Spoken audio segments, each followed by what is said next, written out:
just began yesterday. Shol b'yom rishon, right? Bar esrog, or the bar daled minim on the first day. Mishum debinon lochem. One needs lochem. So we discussed yesterday. When the person gives the matonam laslachzir, does he have to verbalize it? So he cited Mogan Avram. It's best to actually say, "I'm giving to you as a gift, with the intent that you give it back to me." Or the borrower says, "I want to take it," and especially he makes the point that if, let's say, the gifter has no idea that he's supposed to give it as a gift, and we say, and especially based on the vernacular, he said, "Can I borrow? Can I borrow your esrog?" So, and especially if the gifter doesn't understand that he has to transfer it to persons, then definitely the requester should say, "Give it to me as a conditional gift, and I will return it to you." But b'di'evet, after everything's said and done, even if you don't say it, yotzei.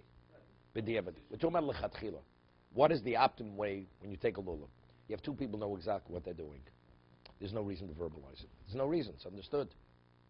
Right? Everybody knows, of course, it's matana maslavs here. But if you're dealing with ordinary people, they don't know. And you say borrow, they may. Okay?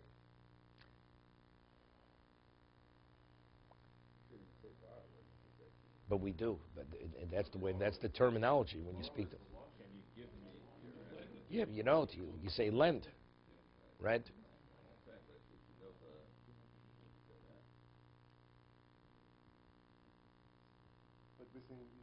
Okay, let's see the Ramah. Hagor. V'amuda anomi lulavo shel chaveiro. Person makes a neder, I will not benefit from your lulav. Omi luv shel atzmo. He says he will not benefit from his own lulav. Any yotze b'yom rishon. Right? You're not yotze. Lulhavi shel lochem. Because you have to own it. See, we say certain things. We say mitzvahs lav lehenes nitnu. See, even a person's mood that makes a neder, that's not called benefiting. But over here, to be yotze, you have to have a financial interest. Financial interest, that's benefit. He has to give me something. See, to be yotze with a lulav or tefillin, whatever it may be, I don't have to own the tefillin to be yotze. So there, the value is purely mitzvah value. But here, there's a prerequisite to be yotze. What do I need? I need ownership. Ownership is benefit. So if I made a neder, I'm not permitted to benefit. Right? That's the difference between this situation and any other situation of a mitzvah. Let's see the Mishna Berura. Milov shel chaveiro. Ratzon chaveiro rotz liten lo halulav matonam naslausir. And the other party wants to give it to him, this conditional gift. Kamashlo, and the after came the kind of mitzvahs lav lehenis nitnu. Although we rule that mitzvahs are not within the classification of benefit, nidnu lo mikri hanoa mikomokum al kaponim lochem lo mikri. But it's not lochem. Disrei hanoa ninu.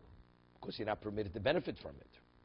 B'yom rishon, b'yom sheni, lobino, lochem, shori. What about on the second day of Yom Tov, where one doesn't have to own it, right? It's purely mitzvah. It's not an ownership issue. Ta'anoa lo mikri. So benefiting, being yotzi mitzvah, that's not called benefit. Therefore, you can. Well, would you say something about the talus then? No, talus is a problem because talus, it depends. If it's that the Mishnah says in the Dorim, person makes a neder, he will not benefit from a wellspring. Wellspring. So it says he's permitted to immerse himself and he has to go to the mikveh, a mayon. In the winter he's permitted because he has no physical benefit. But in the summer he's not permitted. Why? So the Ran cites a Rashba, mitzvahs lav lehenis nitnu means where there's no physical pleasure. Because simultaneously, of course, you have the benefit of the mikveh, that it relieves you of your contamination, but simultaneously you're being relieved of the heat. In the winter, I mean, you're suffering. You know, it's cold. So what is the only value in the winter of going to immersing yourself in the well? It's only the mitzvah. Therefore, it's permitted in the winter, so I'm saying. So putting on a talus, if you're warmed by the talus, right, there's a benefit for it. Or let's say you were adorned by the talus. It's a beautiful talus. Then you wouldn't be permitted. But even without that, the person has to give it in such a way that No, but see, he doesn't say the bracha. He won't say the bracha. He won't say the bracha. No, you have to own it. No, the first day you have to own it. So therefore, there's a monetary ownership that you're not permitted to benefit from it. It's Yisur Hanoah, right? You're not permitted to own it, and the first day you're supposed to own it. Secondly, you don't have to own it. So what's the value of the mitzvah? Just to take it. That's not called benefit, right? Mitzvah benefit is not benefit.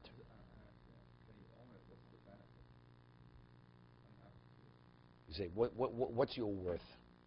The man's worth nothing. So what am I worth? Nothing. You know what this lulav costs? $100, $200. That's my worth. Ownership. Anything you own has value, right? That's a benefit, right? Material. It's an acquisition. You give a woman a shavet pruta, she's married, right? You own something. It's a possession. Secondly, you don't have to own the daled minim. So what is the value of taking daled minim? Performance of the mitzvah. That's not called benefit, because that's spiritual. So just the ownership is benefit. That's benefit, correct. Even though there's no benefit, you can't get even well, that's what you're not No, but not monetarily, you have an interest in it. A financial interest is benefit.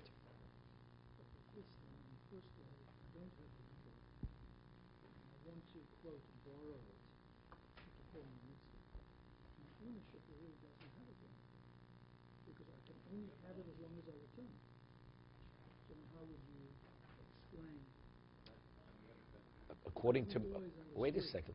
According to most Rishonim, not the Rambam, if you mekadesh lishu l'matanam maslachs, you're on the Torah level. She's mukadeshes. Torah says you have to give her money, right? You didn't give her. She doesn't. Did she acquire money? She acquired it, fully acquired it. But there's a condition. She has to return it, right? That's ownership. You own it. So that's the machlokes. The Rambam says ownership means it's not enough just to own something. She has to be able to benefit from it. So that's only by kedushin, by mecher, to transact, let's say to transfer a piece of property. Everybody agrees matam naslaus is sufficient. You have to have a conveyance of value. So value is transferred. Value, because value is intrinsic value. I gave you something as intrinsic value. Whether you can benefit of that, that's a separate discussion. The reason why you're not able to is because you have to return it. But factually, what did you receive? You received something of value. So, I understand that. That's how we've always explained it. But if you were adding this additional element that you have to benefit. No, I didn't say benefit. It has value. Ownership has value. No, but I'm saying because value, benefit, I don't mean benefit. That you're able to expend it. No, but that is benefit. Owning something is benefit. That's called benefit. Not using it. For kedusha, you need more than just being. Now you're worth more because you have an asset. It's more than just possession of an asset. For kedusha, that's the Rambam. The other Rishonim argue with the Rambam. No, you have to receive something of value. Receive something of value. It's only rabbinically because it can be confused with something else. Therefore, rabbinically we say it's not a marriage. On a Torah level, it is a marriage. Yeah, that's. Tosa says because it could be confused with chalipin. On a Torah level, she's mukadeshes. The Rambam is the only one who says that since she cannot benefit from the ring, right, because she can't keep it, therefore it's not valid. On a Torah level, it's not valid. Then it was never. Then it's not hers. It's not hers because there was a precondition. Because there was a precondition. Correct. So then what is the benefit of having it, other than maybe the pleasure of this? No, that has nothing to do with pleasure. Well, That's the reality. Reality is you own something of value. Right? For whatever it is. I'll give you an example. I mean, there's a question. Well, let me give you an example. It could either make it more complicated or maybe clarify it. If you give someone, I give you a lulav that you own it for 30 days. The daled minim. 30 days. You're not yotze. But if I give you a lulav, matanam nasla'achsir, it's yours, but you can only retain it for 5 minutes. It's fully yours for 5, but you have to give it back to me, yotze. That you're able to retain it for 30 days, and you don't have to give it for 30 days, you're not yotze. Now, I'm not gifting it. It's only yours for 30 days. But if I give it to you, in 5 minutes I want it back, that's the precondition, yotze. What's the difference between the two cases? The question is, I own it now forever, but there's a condition. I only own forever if I return it. The other is, no, I only own it for 30 days. So even presently, after 30 days, who owns it?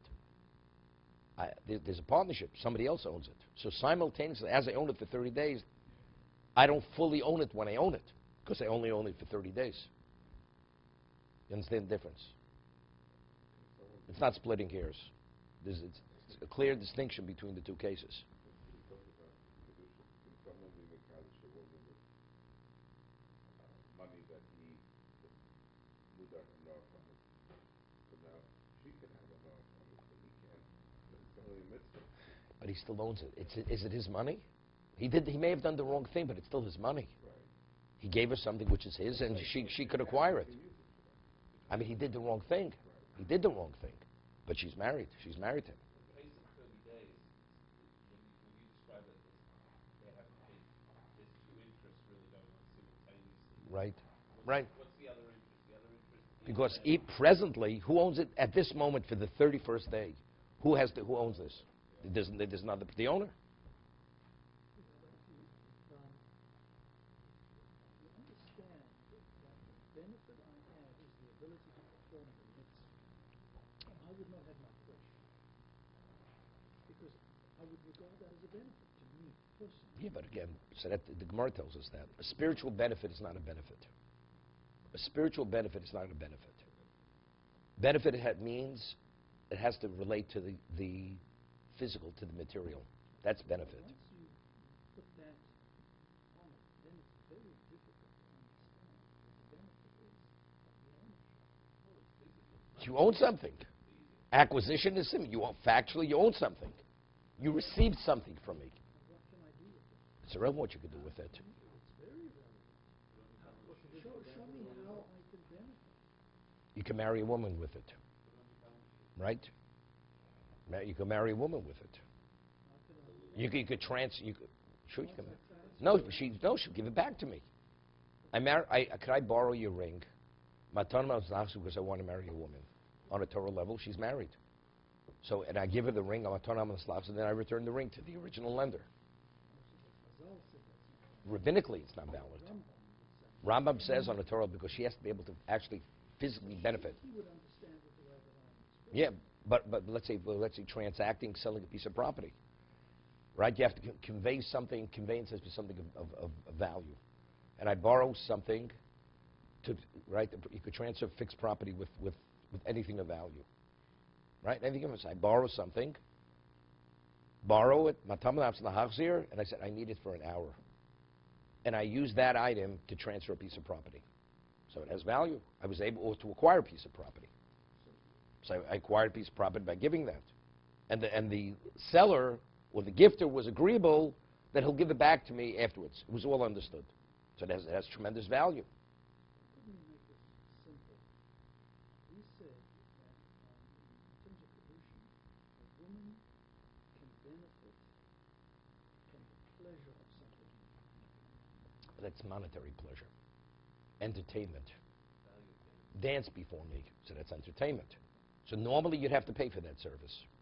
So why couldn't I say the performance of the mitzvah of taking the lulav, that I get mental pleasure from it? That pleasure means nothing. That's a spiritual. That's doesn't make difference what you pay for.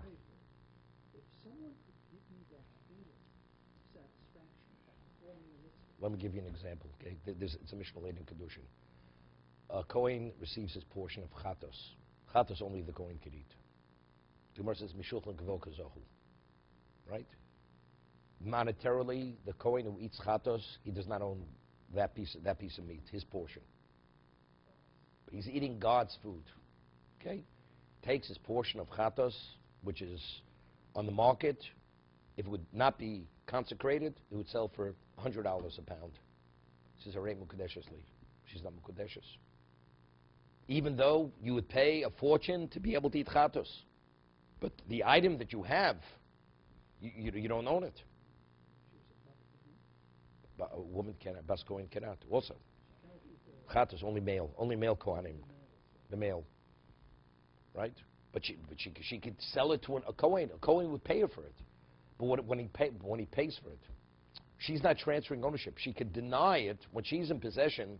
She could deny you, so she's only releasing it to you, but she's not transferring ownership to you. Understand? You can't sell it. No, I'm saying like. You could receive, you could be compensated for it, but the compensation receiving is only, I'll give you an example. You have a door, I could pick a lock. And I say, well, I'll only pick the lock if you'll pay me a certain amount of money. It's not my domain. It's not my door, but I have an ability to pick the lock to open the door for you. So when the woman releases the chatos to the Kohen, that's all she's doing. She's availing it to him, but she's not transferring anything to him because she doesn't have any ownership in it. Well, the Kohen himself has no ownership. Let's say he'd give it to another Kohen, right, to transfer a piece of property. It's not his to transfer to. He's not transferring anything. He's only releasing it to the other Kohen's possession. Why is personal pleasure in performing a mitzvah not considered benefit? It's the same idea. It's the same because it's spiritual again. No, I understand. Because you're willing to pay for it doesn't mean to say that is ownership. See, I'm an entertainer. It's like, intellectual property. It's considered possession. I'm selling you that because that's mine. Mine, I sell. Something that's not yours, you can't sell. Whether you're willing to pay for it or not, person says, well, I'll deny you unless you give me money. Okay, fine. But you're not selling anything. Same thing. When you entertain a person, that has value. That's marketable. It's marketable. It's an ability to entertain. You want it, you pay. I'll give you an example. Person says, if you dance before me, I'll pay you $100. And he dances. Afterwards, the person says, I'm not paying. So the entertainer could take that person to court, and he has a claim because the person says he's willing to pay $100 for that. But let's say a person has a piece of chatos, portion of chatos. Says, I'm willing to pay $100 if you give me that portion of chatos. One Kohen says to you, and he gives it to him. After he says, I'm not paying you. He has no claim. No claim. He has no claim because what he received, the Kohen who had given it to him didn't own that. He had a right to eat it, and he had a right to deny him. But in terms of value, he has no claim. They both had a right. Why do we find someone who steals a mitzvah? We find brachos. That's rabbinical, not brachos. More chulin. Chulin. More We chulin. find someone. That's a penalty. We penalize him. That's rabbinical because otherwise, chazal. No, that's something else because otherwise people they're not going to behave properly. Person has a right to him. It's a kisi adam, right? The one who slaughters has a right to cover the blood. Somebody else comes and he preempts him, covers the blood. You know something? Because he did the wrong thing, we penalize you. You're going to pay 10 gold coins to the person who you denied them this. That's a penalty. Because we want people to behave properly. That's a behavioral issue. They still hold there's no ownership, right? No, there's no ownership.